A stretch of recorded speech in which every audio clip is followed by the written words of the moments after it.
Hi, நான் மேகலா. குலதெய்வ கோவில். நான் ஏற்கனவே குலதெய்வத்தை பற்றி போட்டிருந்தேன்.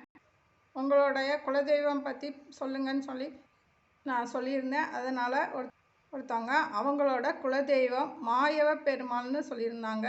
மாயவ பெருமாள் ஃபோட்டோ நம்மளுக்கு கிடைச்சா ஃபோட்டோ வச்சு வழிபடலாம். இல்லைன்னா நம்ம வீட்டில் இருக்கிற கிருஷ்ணர் ஃபோட்டோ இல்லைன்னா விக்கிரகம், அது கூடவே பசுவும் கண்ணு இருக்கிற மாதிரி உள்ள விக்கிரகம் இல்லை ஃபோட்டோ இருந்தால் வச்சுக்கலாம். இல்லைன்னா காமதேனு ஃபோட்டோ விக்கிரகம் இருந்தால் வச்சு வழிபாடு செய்யலாம்.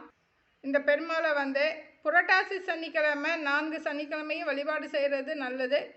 கிருஷ்ணர் விக்கிரகத்துக்கும் பசு கண்ணு விக்கிரகம் இருந்தால் அதுக்கு அபிஷேகம், பால், தயிர், எலுமிச்சம்பழம், பஞ்சகவியத்தால் அபிஷேகம் பண்ணலாம். நெய்வேத்தியமாக அவளில் என்ன ஒரு பலகாரம் செய்ய முடியுமோ செஞ்சு நெய்வேத்தியமாக வச்சு வழிபாடு செய்யலாம்.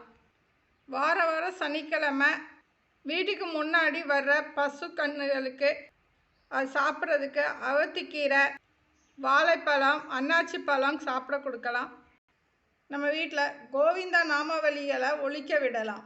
இப்படி செஞ்சால் நம்ம வீட்டில் மாயவ பெருமாளோட அருள் பரிபூர்ணமாக நம்மளுக்கு கிடைக்கும். தேங்க்யூ.